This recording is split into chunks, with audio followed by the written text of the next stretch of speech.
Coach David Buchanan, Coach Chuck Smith, two legendary high school football coaches. This is the Coach's Office, a behind-the-scenes look at Kentucky high school football.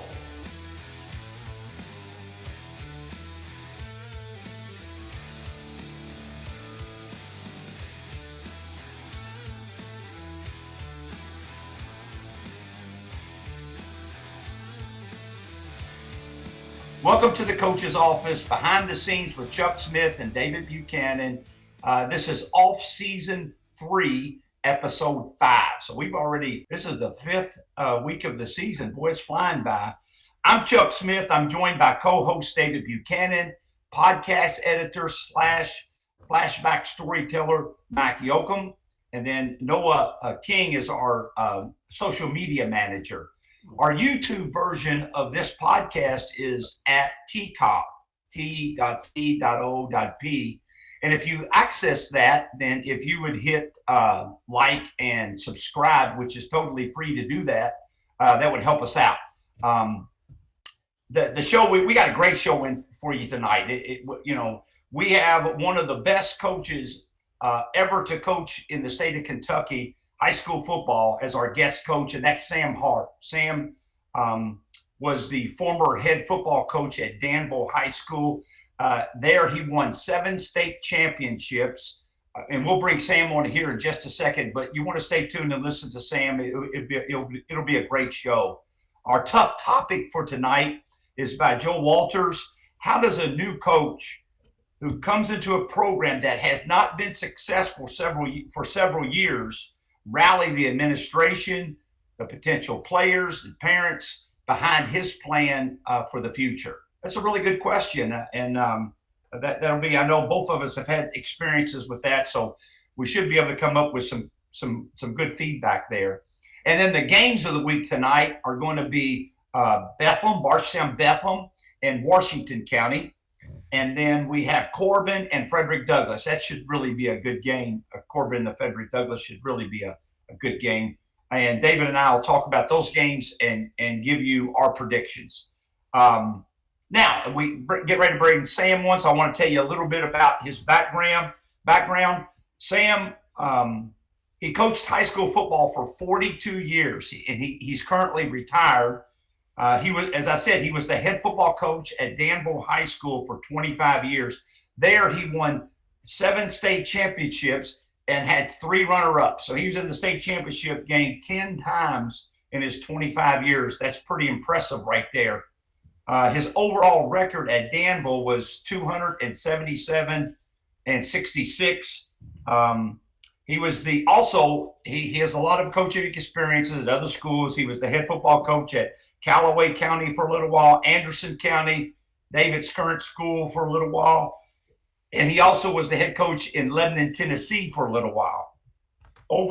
His overall record is 332 wins, 142 losses, 332 wins. Pretty impressive. He's won numerous Coach of the Year awards. He was inducted into the Kentucky High School Football Coaches Association. Kentucky Football High School Athletic Association, their Hall of Fame, and he was in the 2020 class of the Hall of Fame. So he's a Hall of Famer. He has the stadium and the complex there at Danville named after him, so they certainly appreciated what he was able to do for Danville High School. And as I said before, he's regarded as one of the best coaches ever to coach in the history of Kentucky high school football. When he was at Danville, I argue all the time, anybody that'll listen, and these young coaches I don't know if they really understand, but Danville they were one of the top, if not the top program in the state of Kentucky. I mean, they were right up there and could have easily beat Trinity and St. X, on any, when he was in his heyday and he had it at the peak, he had it at the top, and it was an awesome program. And David, you want to bring Sam on? I do. Coach Harp, I mean, everything you said, I mean, phenomenal career that he's had. A little side note, like you mentioned, I'm at Anderson County. conversations with Coach Harp. I had a really good with him before I went to Mason County and I took the job and got a lot of good advice. And then it was a conversation with him right before I went to Anderson County, and I appreciate him and his friendship. And he's had a phenomenal career, but he's always been willing to help out and help out a young guy back when I was young. And Coach Harp, I just really appreciate once again you making time for us to be on our podcast. Thank you. Well, thanks for having me, David. Really appreciate it. And Chuck, thanks a lot for that introduction. Appreciate that very much. Well, hey, I'm going to kick us off here that I know everybody in Anderson County wants me to ask because, Coach, they love and respect you. And I drop your name a lot because I know that I'm going to get a very positive response. But, we both, you've been at Anderson. I'm there now. And I love being there. It's been great. What was your favorite part of being at Anderson County, and what advice do you have for a coach that wants to make Bearcat football the best it can be? Well, David, when they hired me back in '85, they just made me really feel wanted. They really wanted me there for not just me, but my family as well. They basically handed me the key to the program and then got out of my way, which a lot of places don't do that. Friday nights, it was the place to be in Lawrenceburg, Kentucky. Back at that time, there was no radio, there were no TVs, and the newspaper only came out on Wednesday. So if anybody in the community wanted to know what went on in the football game, they had to be there. So that was really great. And it was standing room only, when that happened. So just tremendous to be there on Friday nights and have that kind of crowd there and people just being excited that you're a part of it. As far as advice, I'm not so certain I can give you any advice, David. You're quite a veteran coach yourself. But I think the biggest thing is you don't get bored with repetition. I think too many times young guys do that and they're always looking for what's next. I think you've got to get enormous amount of reps over and over with what you're doing offensively and defensively. I don't think you can do too much. I think we all tend to gravitate to doing too much, or what we saw on TV the previous weekend or whatever. I think if you don't get bored with repetition, I'm talking about in terms of practice. I'm talking about in terms of your core values, your principles, the things you believe in, and daily messages that you try to get the team. And I think they just need to hear the same thing over and over and over again till it gets in their skulls and until, they can repeat it to you verbatim if you want them to do that. It's a close-knit community in Lawrenceburg and a small community. And because it is a small community, I think you got to be able to give back, what you ask out of the community. And I think that it's kind of like a favor, so to speak. They do something for you. I think at times you got to go do things for them or volunteer yourself, even though they may not, want it. The businesses or people, whoever, churches, whoever, if you can make yourself available to them, will they want you to or not, I think it goes a long way. I think you got to promote everything about your program in every way that you can. Honestly, I think one of the best coaching staffs that does that is Eddie James over Franklin County right now.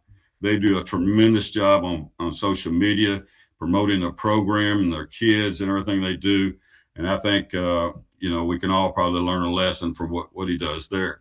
I think when Charlie Strong was coaching at the University of Louisville, he made a statement that came out in the paper one time that social media will be the downfall of America.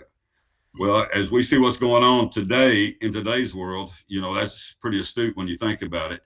But I think now that we got all this social media going on, I think you got to do whatever you can to use it, and I think that especially comes down to what you do daily with the kids. And lastly, as far as football, David, I always believe that if I could run the ball, play great defense, and have a solid kicking game, I had a chance in every game. Mm-hmm. And that's what I pretty well prepped myself with and everything that we did. And I think you got to sometimes, I remember when I went to Anderson County in 85, I had to dare to be different. I had to be different than everybody else we played. We weren't athletically as good as a lot of people that we had to play back in the days with Bardstown and playing Fort Knox back when they were a powerhouse. And we didn't have that kind of talent that they had. So I felt like we had to be different. So we ran the split back veer. That was different than what most people were doing. We ran the split forward defense. I remember going over. Still haven't blocked it. We still haven't blocked it. Yeah. Well, I remember still going over and studying with Bill Ballard when he was head coach at Georgetown College. And I asked him, if you ever go back to high school, what defense would you coach? He said split forward. I said, okay, coach, tell me why. And then teach me the defense. So I spent a couple of weekends over there, just me and Bill Baldridge in his office, and he's teaching me the defense. I went back and installed it in Anderson County, and we gave people fits with it. And he ran that defense when he was at Harrisburg many, many years ago. So those are the things I believe in, I think, and I hope I answered your question well. Hey, that was a great answer, and I appreciate it. And I think those details give an insight into why you're still very much held in high esteem in Lawrenceburg, Kentucky, very much so. So I better be quiet and let Chuck get the next one. And being the only show in town helps a lot too. It does. Absolutely. It really does, especially for a small community like that. I think that's a plus. Sam, my question for you is, what does it take to have a program like you had at Danville, that elite program? What was your recipe for success? Well, I think the best way to do it, Chuck, it's easy to answer. Just do what you did at Boyle County. That makes it pretty easy. It's a pretty comprehensive question. Obviously, I think the number one thing is you got to have a great administration. I was fortunate that I had Bob Rowland as a principal when I first went to Danville, and then he became the superintendent. Everything starts at the top. If your superintendent doesn't want it, you're going to have a tough time, a very tough time. I think you got to have quality coaches. Quality to me is more important than quantity. Example, Jerry Perry that I had for many, many years that did the defense for me. You don't find them much better than him. Everybody's got to be enthusiastic and loyal about as coaches. And I think you got to coach your coaches. I think sometimes we miss that. Facilities, they don't have to be new, but they need to look good all the time. And I think and I know, David, you prided yourself on doing that when you got to Anderson County because it needed some dressing up. And I know you've been doing a lot of that over there. Feeder system from the ground up, from Little League all the way through. A lot of this is coach speak, but it's true too. Yeah, very much so. Discipline, no one's more important than anyone else. And if you treat it that way as a head coach, and everybody on the team knows that's what you believe in, and you're not going to show favoritism anywhere. It's all straight with everybody, and you can discipline as hard as you want to. But it's when you separate that discipline from having favoritisms because one guy's a great player and the other guy's not so good, that's when you struggle as a coach maintaining discipline and good quality program. I think. You got to motivate like crazy. You got to promote your program like crazy. And that's easy. If you want to motivate your players and you promote them, you're going to win them over all the time. And you got to show that you care, obviously, but you got to show how much you care before they care how much you know. That's coach speak all the time too, but it's so true. Communication, we a lot of times we forget that once football tees it up, we forget sometimes to communicate with our administration. Sometimes even with our players and their parents. I think you can't take anything for granted, and you got to keep an open line of communication going all the time with those people. And I think the strength program is probably one of the most vital things that you can do as a coach in season, out of season, off season. I mean, anytime that you can get there, I think you need to be there. I think that's where you build your program, and that's where the kids earn it. If they're getting a program and they're busting their tails in there, 3, 4, 5 days a week, and then, practice, and you walk off that practice field and you walk into the weight room, or you're in the weight room before you go to the practice field, whatever, they're earning it every day. and I think it benefits you so much. If you can have an in, which one thing I know Boyle County did when Chuck was there, they had Jeff Hester. He had an in-school program strength going on, and if you got it where the kids can have a class and do the weightlifting and do the strength training throughout, it just not have to be football athletes either. It could be total athletes all the way around. And you got a guy like Jeff that does the job in there. I mean, Chuck knows, everybody, anybody knows how that goes, then you have a great chance to be successful. Okay, because they earn it all throughout the whole year. And you don't have to go browbeat them about it when you get them out there. Booster clubs, obviously, can give you those added extras that you got to have. Year-round plan. My plan year-round was conditioning year-round. We had hard conditioning going on when we was at Danville. And sometimes I know the kids thought I would never let up. But when you condition year-round, it's not hard to stay in condition. And I just firmly believe that. We did it in the wintertime. We did it in the summertime. We did, obviously during season, we didn't condition as much as we did in the off season. We didn't have to, so I think that's extremely important. And I think you got to recruit your kids that you got in school. I don't think you got, a lot of good kids are walking those halls. And I think you got to continue recruiting them. And it's like the college coaches have to do anymore and continue recruiting their players that they have. Offensively and defensively, I said it before, but I think you got to dare to be different, and especially if you're in a situation you might not have as good a talent as other places do and all. But I also think it's extremely important to coach what you know best. So I guess, that's about it in a nutshell. Chuck, I hope I answered your question okay. You did. I think the listeners got a lot out of that, actually. And everything you said, you did, and the product you put on the field was just really, really elite. It really was. It was really.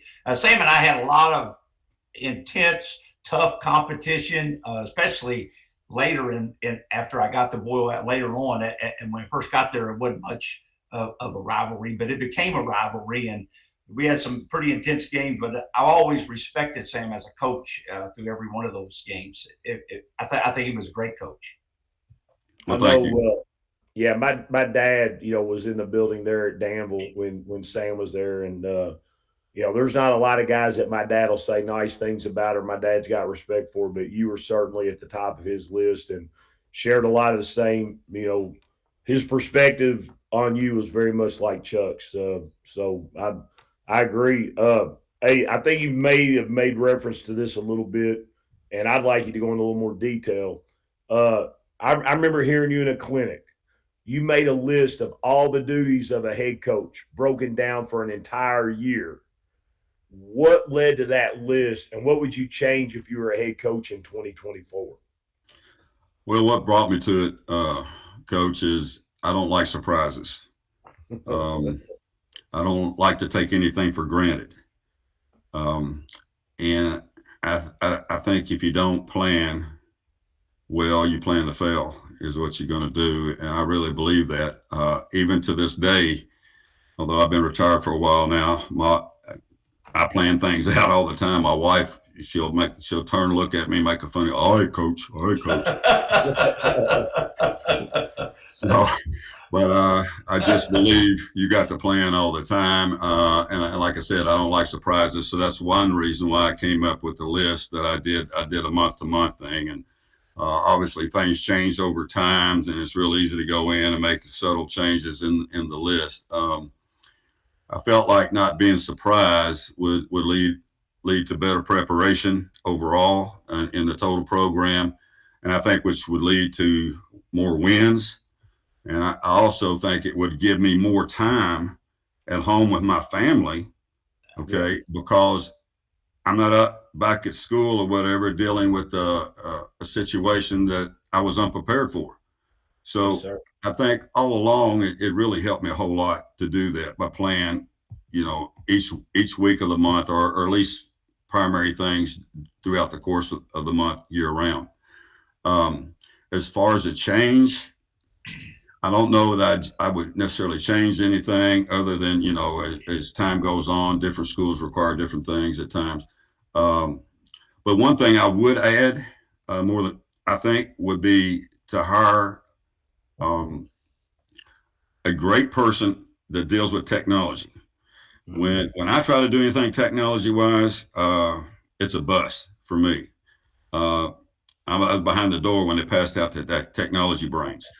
So I want a good person. And to me, it's the way things are today is enough value to hire that person, like in an assistant coach's position. He can promote your program with all the social media, do the film for your practices, daily filming, you name it. I think that's what I would add to the program. That's a really good point. And I think guys are doing that. And I think there's going to be more and more of it. I wanted to add this too. When I transitioned between jobs, I couldn't get it all done. So I reorganized it a little bit, and I worked left or right, what I thought was most important, what was least important. And, I love what you said about it gave you more time with your family. I just had this conversation with Trosper last night. He's helping at UK. And I said, Trosper, if you'll invest time in being organized, it's actually going to create time for you. But, you've got to do that. Right. I appreciate your answer, Coach. And I tell you what, if a young guy either set it up, get a copy of Coach's, like I said, I've done something that's modified, but man, you really need that these days. And there is a lot going on. I wonder what you thought about this though, Coach.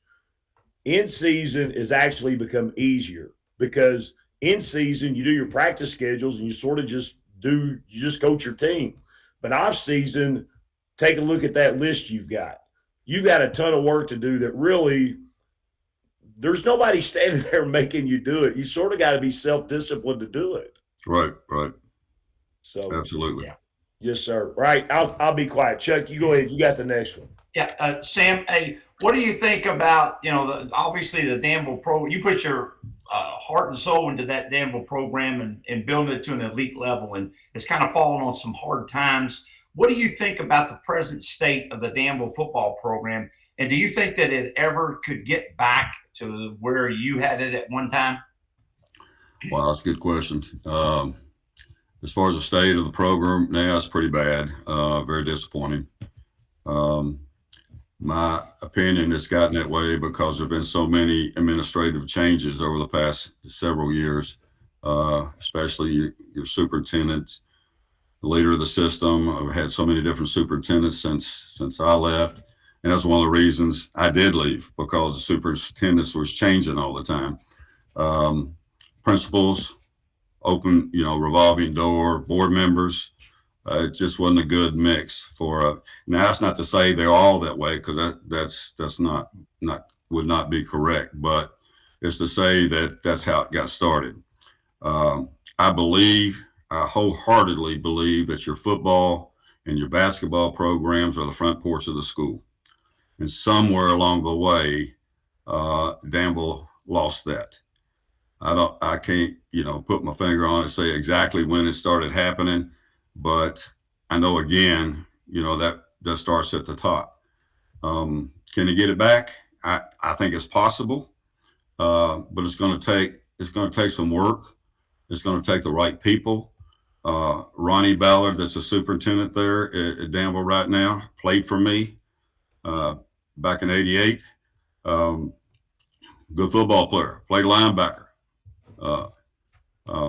tough guy, went to the Army, worked his way up. I think Sergeant Major, I think that's what he became in the Army. He knows how to do it. It's just going to take time. And I hope, he's able to do it. It takes more than just one guy, obviously, but it's got to start with him. He's going to have to go. I think he's going to have to go out and recruit the next coach. When the Danville job opened up, they recruited me. I didn't apply for the job. They knew what they wanted, and I'm not so sure I wanted to go there when they came to me. Honestly, I turned it down 3 separate times. But they kept coming back to me, and they came to Lawrenceburg and sit down with me, the chairman of the board and the superintendent at that time, Jay Minahan, and told me why I needed to come. And they convinced my wife. And after they convinced her, well, the rest of it was downhill. So I think they got to go recruit the right person and not just wait to get resumes. Now, that's not to say Frank Parks that's there now is not doing a good job. I don't know Frank. I haven't seen Danville play. I don't know what he's dealing with day to day. I know he's got a big battle, a tough battle. So I wish him all the best. But I think it's tough. I think you got to live in Danville. I think if you're going to coach at Danville High School, you better live in Danville. Okay. Now that's not necessary for every job, and every job is different. Every job has exceptions. But I think you got to get in those homes. I'm telling you, that's the way it is. But I think you got to get there, and the people there has got to know that you care about them. You get them to know that you care about them, then you can do a lot of things.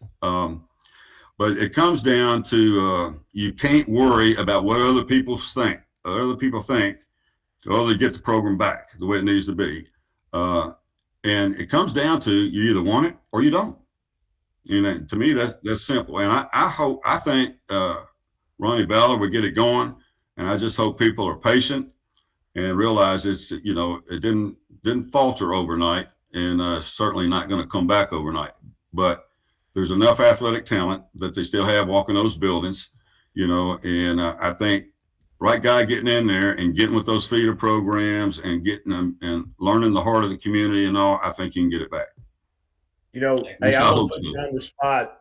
If you want to decline to answer, you can, okay? But I'm going to put you on the spot here.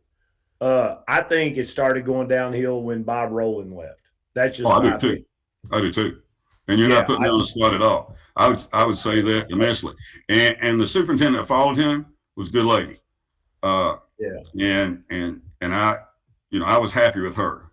But then I knew that she wasn't going to stay there very long. Okay. And little birdie told me what was going on. So I knew she was going to step on and with her career and the things that she was doing at the time. The lady was, and I had no problem with her or not. She continued what Bob had going. Mm-hmm. All right. But then after her is when things really started taking a nosedive. And that's exactly what you said, David. If Bob Rowland was still there, I would still be there. Honestly, I would never have left. Yeah. Yeah. They might be kicking me out, but I wouldn't have left them all. Yeah. It does start at the top. If your superintendent, if they're not all in on having it at an elite level, then it's really not going to happen. Right. Yeah. That's right. David? All right. So, Coach, you ran a variety of offenses and defenses well over a very successful career. Looking back on it, which offense and defense do you think was the best one? The ones I had the best personnel.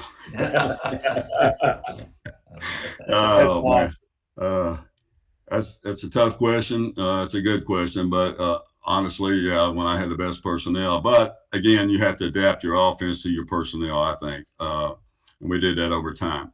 For me, David, I always felt I needed the run option as part of my offensive element. We're going to run some kind of an option game. Okay. People today call it RPOs. I'm not talking about that kind. I'm talking about down the line, dive, pitch, or keep, kind of deal. And so that's why I was in a split back veer when I was at Anderson County and when I was at Calloway County. We did split back veer. We did I back veer there. I wanted an option. I wanted to stretch the field horizontally.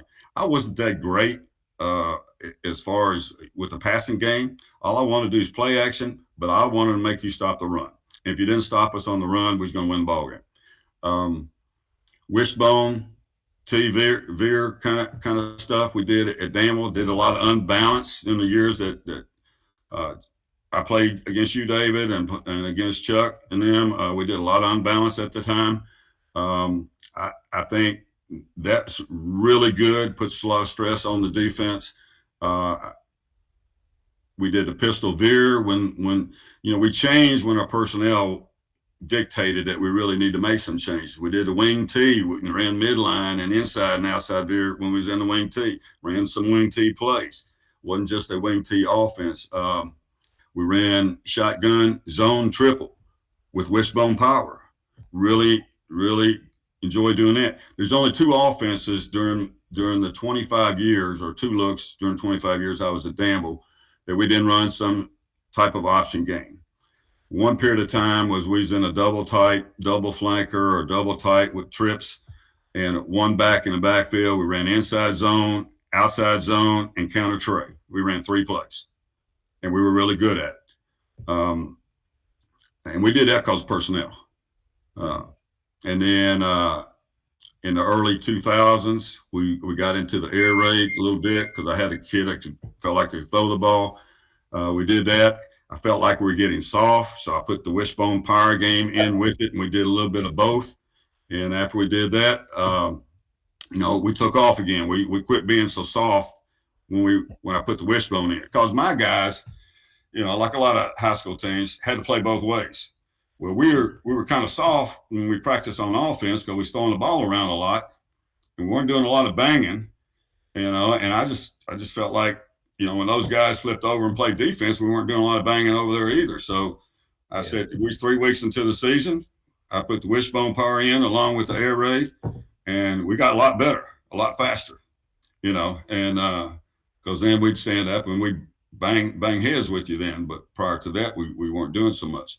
So all in about 3 or 4 years, we ran the option, and all those times it was in split back, eye back, wishbone, pistol, all that kind of stuff. We ran elements of the option. It was inside veer, it was outside veer, it was a lot of time midline with that, midline belly, all option game. And I know some of our toughest games we had that we played competitively was against Buchanan when Chuck was there, and we did a lot of that wishbone unbalanced and ran the option stuff, and it was a war. But we were able to run the ball a lot when we did that. When we did it, going against Chuck, and it was tough running it. But we just I felt like when we had that element, people had to prepare for us differently than they did everybody else. So that's why we did it. As far as defense, we was in 34, the 50, probably my favorite. And then we was in the 4-4 for a while. I was in 53 when I was at Calloway County, when nobody was hardly throwing the ball then, so we just put everybody up there. And the split 4 when I was at Anderson County. So we've been in different ones. Like you say, I dared to be different when I was at Anderson County, so that's why we did the split 4. And my favorite overall, probably defensively, would have been the 50, or what everybody refers to the 34 now. And and offensively, my favorite offense, as you asked it, David, was probably when I did the shotgun zone triple, along with wishbone power. The 2 years I was an assistant for Mark Peace there at Anderson County. That offense we were doing then, and it's really good. Really good. Well, thank you. And the offense, we ran it also against North Carolina in the Border Bowl, and took care of that deal pretty good. But I probably like that more than anything because it gave us a lot of option game. It gave us a lot of gap schemes that I really like, that I think is good on people, and it gave us more of ability to spread the field and throw the ball as well. So it was a good combination all the way through. That was a tough offense, and you had the Collins kid and the Gillis kid in that offense. Good grief. And you had guys up front that could block too. That was a stretch, Coach. That was a tough one. Yeah. I know when he was running that wishbone and with those athletes he had over there, you're right. I mean, we couldn't prepare for it in a week. I would start in the summer working on that, because I knew I couldn't do it that week that we had to play you guys. But It was pretty good, Coach. Hey, Coach, appreciate you so much having you on. We really do appreciate you taking the time to spend with us and our listeners. Well, thank you for having me. Really appreciate it.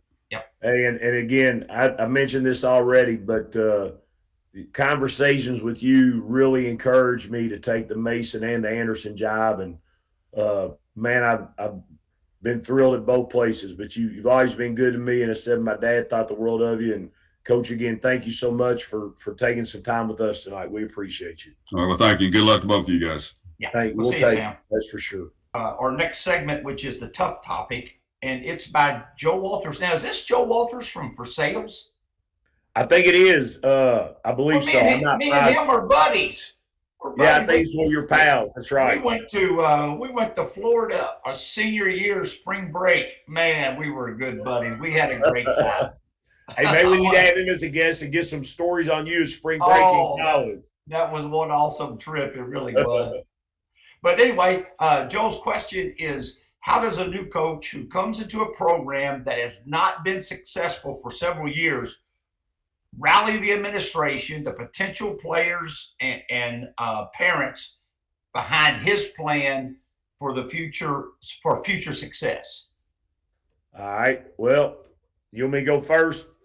Either way. All right. I don't mind. Let me take it. I think you got to work like crazy. I think you got to be grateful that you're there. I think sometimes when a guy gets a job, he sort of acts like he's doing them a favor that he took the job, and I think that's horrible. I think you got to respect and honor the past players and traditions. I think you got to stay focused on one play, one rep, one day at a time. I think you sort of pick and choose the times you talk about the big things, but you got to be careful about that, because when you take over and things are rock bottom, you talk about the big things, people think you're nuts. I know my middle school coach at Mason County. I got the job at Mason County. I started talking about winning a state championship, and he hung in there with me, but he told me later, he said, I thought you were nuts, for even saying that. And, as time went on, he sort of understood, well, I get where he's coming from. But I think you got to give people – I think you got to stay focused, obviously, on the process, one day, one rep at a time. Sam mentioned this. I think you got to get organized and get cleaned up. I think you got to have a visual that says we have a plan and we know what we're doing. And, one of the things, I won't say where, but one of the indicators for me that I felt like was a huge positive is in the transition early somewhere about week 1 or 2, I had a player say to me, Coach, this place has never looked like this. And I just said, well, it's going to be a lot different, and just sort of left it at that. But I think they need that visual that it is different, and, we mean business, and we're going to do our business at a very high level. So, I love Coach Harp, the things he said, because he sort of answered this for us. He really did. But those would be the main things I think I would try to emphasize. Yeah. And you're actually an expert at it, David. You really are. You've done it successfully 3 or 4 times, I guess. But anyway, I like your answer. My answer would be, and I've done it a few times myself as well, but I think the coach needs to have a detailed plan that he believes in wholeheartedly, and he needs to have the communication skills to sell his plan to the stakeholders. And the stakeholders, of course, would be the administration, the players, the assistant coaches, the parents, and the community. And I think that's where you really excel too, is you've got those great communication skills. But you need to have the detailed plan. You need to be able to sell it to the stakeholders. I think he needs to have I think he needs to meet with each group individually. Not every person individually, but the groups individually, so that he can present his plan and ask them for their help and loyalty. Because you can't do it by yourself. You've got to have plenty of people on board to help you. And I think he needs to be clear in those meetings, what their role should be. If you're talking to the parents in the community, you don't need any coaches. You don't need any assistant coaches out there. But, you need to be clear about what their role is and what their role should be. I think he's got to be organized and confident, because when he has these meetings, and first impressions are really important. and he needs to be organized and clear, and I think that's how he sells it. It takes a tremendous amount of energy and time, to turn a program around. It really does. I'm really impressed that, and I don't take this the wrong way, but I'm really impressed that you've been able to do this, and doing it at Anderson County, really at your age. It's pretty good because it does take a great deal of energy. And I say that only because I don't know if I could do it again, in terms of the energy and the time and, that it takes to do this. There's going to be very little sleep. And as you know now, you're getting very little sleep until you get everybody on board and headed in that right direction. And there's no timetable for that. So, it could take a year, it could take 4, 5 years to get this thing the way you want it. I think he's got to be everywhere that's humanly possible. JV games, freshman games, middle school games, rec league games, basketball games, baseball games. He's got to be everywhere because he's got to be wearing his, football logo gear and promoting his program in person to the public and the community at all these different events. He's got to show everybody that he's all in and that he's committed and determined to make this happen. I had a conversation with one of my coaches about this the other day, and I think that you mentioned you've done this as well, this building thing. I've really enjoyed it. It's hard. I've enjoyed it, but I think our coaching tree it's sort of a great tree for building programs, going back to Coach French and I'm biased toward my dad, but I think part of what has made our coaching tree successful is that we've had to build, Emma likes to tease me. She says, Dad is a huge ground up guy, which is really her sort of a dig of Dad loves to take really hard jobs and we think he's crazy. But I think that's a great foundation for coaching. And then I think it pays off down the road. And so I see guys like William Harris and Chris Crawley-Goodman. I think they're going to be really good coaches. And part of it's going to be because they've had to learn how to build. Yes, I always go back to this. When I was at Paris and those cats knew football, we would work outside backward reads. And it was real simple. I said, hey, when the tailback steps flat, you go kill him. It's option. Done. That's it. I mean, that's all I had to do. Man, at Mason, at Mercer, at Anderson County, you got to drill that stuff over and over and over again. And then when they're struggling with it, you got to work on that drill. And here's the thing. If you love coaching football, I think you're going to love building, because building a program is like drinking water out of a fire hose on full blast. I mean, like you said, you're not going to sleep. There's so much to do. But if you love coaching football, if you love coaching football, go build, because you'll have more than enough work to keep you busy. I agree. You got to do a lot of coaching because, there's not too many jobs open that have great athletes, so you don't have to coach real hard. Yes. The ones that are open are the ones that need a lot of coaching going on. So yeah, I had an assistant. I won't get into names here. I got a kick out of it though, but we were working on our down block, and he had been in a more high-profile, successful program. He wanted to step at a 45-degree angle. And I used to tease him. I'd say, listen, man, I said, I'm the king of bad football. I said, we have to step flat or we're not going to get there. And after about 6 weeks, he came back to me. He said, Coach, maybe we ought to look at that flat step again. I said, no kidding. I said, let's take a look at it. And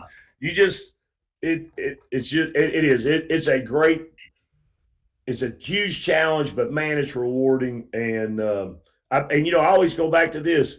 Boy, I learned a lot of football with you and Jack and Coach French. Hey, Jack was at my game Friday night. He was at my game. I had a Awesome. blast getting to visit with him, but I awesome. learned a lot. I think I learned a lot because we had to coach our tails off. Now, we had great kids that played hard. We had 2 or 3 that had some talent, but we worked like dogs. We had to coach details. Yes, we sure did. And but I think that was like a learning lab for how to coach. Yeah. I just think that. And I think it was awesome. So hey, I better be quiet. Let's move Games on of to the our week. next. You ready to go game of the week? Game of the week. All right, so we got Bethlehem versus Washington County. I'll go first. Washington County's got a new head coach in Adam Smith. They're led by quarterback John Tate Smith. And I think it's cool. Washington County's really done well sort of staying in the family. Jimmie Reed was replaced by his assistant, Lee Glasscock. Eric, I don't know if I'm pronouncing his name correctly, Segreezy played for Lee. And then Adam is the son of Larry Smith, who I believe was your teammate at the University of Kentucky, or it was Jeff Smith. It was Jeff. Larry's younger brother. And, Charlie, their principal, played for you. Charlie is the principal at Washington County. But I think they're a little young up front right now. I think John Tate is a really good quarterback. I think I might give the Bethlehem the edge right now this week. But I think Washington County is definitely on an upward trend right now. And I'm glad we had them for the game of the week. Yeah, and we talked when Sam was on. We were talking about, building a program, getting it going in the right direction. Well, Charlie Cox would be a great principal to do that with, because Charlie played football. He knows football. He coached football. And I got some good Charlie Cox stories if we ever get time to tell those. But I do have Bethel. The head football coach is Tim Mattingly. This is Coach Mattingly's first year. Now, he made his mark as a longtime head football coach at Central Hardin High School. And he did a great job. He did an outstanding job at Central Hardin. And now Bethel has had some success, and I think he'll continue that success. And I think that he can possibly even take it to another level. His record so far this year is 3-1 right now. Now, he did have a loss last week to Lloyd Memorial. He got beat there, but they're off to a 3-1 start. They have the guys that are leading the way for them. Their quarterback Jack Brady, and he's off to a good start. Their top rusher is Ryan West, and their top receivers are Nicholas Osborne and Caleb Mattingly. And as I said, I think Coach Mattingly obviously knows what he's doing. I think he'll get that. I think he'll get it going, and I think that Washington County is a little bit behind in terms of getting that program where they want it. So I think I would pick Bethlehem in this game.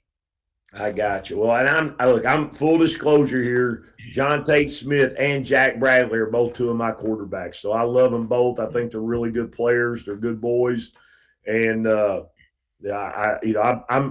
I think Bethlehem's better right now, but I'm really pulling for both those guys. And I'm a big Tim Mattingly and Adam Smith fan. I mean, that's the thing, getting old like you and me are, man, we know a lot of people. I mean, we're for everybody, So I'll go ahead. So the next one is we got Corbin and Frederick Douglass. I'll let you go first on Frederick Douglass. Okay, I got Frederick Douglass. Their head football coach is Nathan McPeek, and Nate, he's done a great job, man. He really has. He's really got that program at an elite level. Last year in 2023, this is the last 3 years of accomplishments at Frederick Douglass that he's had. In 2023, he was the semifinals. I think he lost to maybe Trinity, or I can't remember who he lost to, but he was in the semifinals in 2023. In 2022, he was the state champion in 5A. And in 2021, he was the state runner-up in 5A. So he's really got this program, at an elite level, and they're well thought of and well respected across the state. I think he does an outstanding job of coaching. In his record so far this year is 2-2, but he has a tough schedule now. He plays everybody, that's high profile. He opened the season with a win over Bowling Green, which probably is a heavy favorite to win 5A this year, and he was able to knock them off. And he's lost to Trinity, he's lost to Manual, two really good programs. Then he just killed Tate's Creek last week, so he's off to a 2-2 start. His schedule's not getting any easier. Playing Corbin. Corbin is a great program. They've really had a lot of success over the last several years. His top performers are Jaxon, Strautman at quarterback. His top rusher is Dakari, Talbert, and his top receiver is Aveion, Chenault. So you got some real good athletes, some real good players, and if I'm picking, then I'm picking Frederick Douglass, because every time I don't pick Frederick Douglass, Nate texts me and gets on my butt about it. I got you. Well, hey, I've got Corbin. They've got a new head coach, Luke Salmons, who's been the head coach at Lawrence and Cabell Midland. They're led by quarterback Cade Elam, who so far is 61 of 78, passing 8 TDs and 841 yards in 3 games. That's not too bad. Luke's son Mason, who's also a really good quarterback, and I've got to work with Mason some, and got to work a little with Jaxon at Douglas. Mason starts on defense. I just bring that up because we went through it here. Man, that's tough changing high schools in the middle of high school. It's tough, but sounds like Mason's hanging in there, and I sure wish him the best. Their defense is led by Jonah Mohan and Cam Eastep, and Cam is averaging 100 yards per game receiving, as well as being a leader on defense. So I think Corbin's got a really good team. I do think this, though, I would give Douglas, besides the fact that I think obviously Douglas is very good, I just think Luke is early in his transition.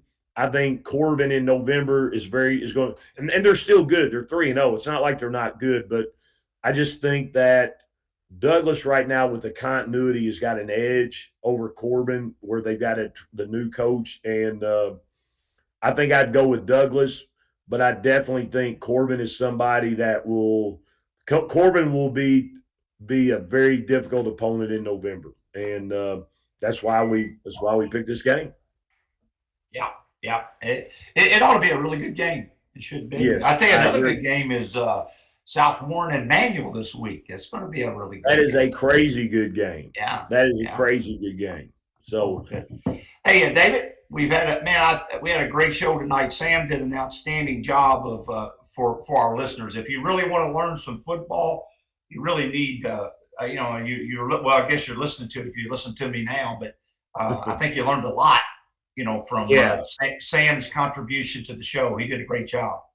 Hey, he didn't leave any dot there. He dotted every I and crossed every T when he coached, and you really could see that as it coming out. Hey, I want to throw this at you. RPI came out this week, and we've talked a lot about RPI, and I don't want to go down that road today, but I do want to say this.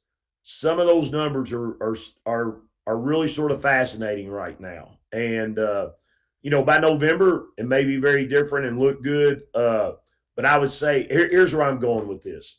And we may disagree, and I know you don't want to go in all this, but I think if you look at the numbers today, I think it might not make a bad argument for the Cal Preps argument with the out-of-state being factored in and things like that. Now, I know I haven't looked at it. I don't know. Yeah, hey, take a look at it. Hey, and let me go ahead and mention this too. Next week, our guest will be Luke Salmons from Corbin, their new head coach, and our tough topic, which is really good after Coach Harp shared that list, because I tell you what, if a guy were ever going to resign or retire from coaching, he needs to do it on January 1st.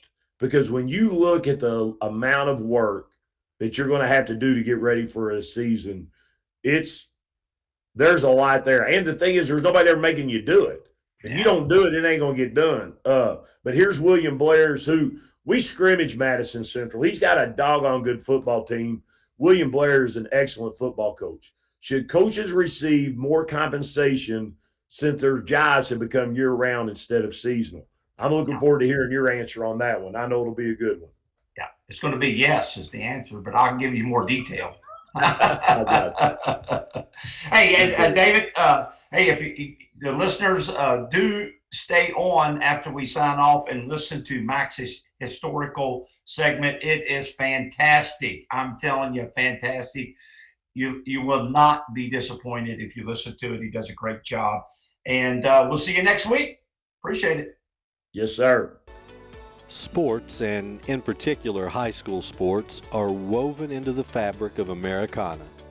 High school sports are part of the DNA of communities across the country, and that is certainly true in Kentucky. Fans know the stories of the big names, but there are many names and many stories that have been lost to history.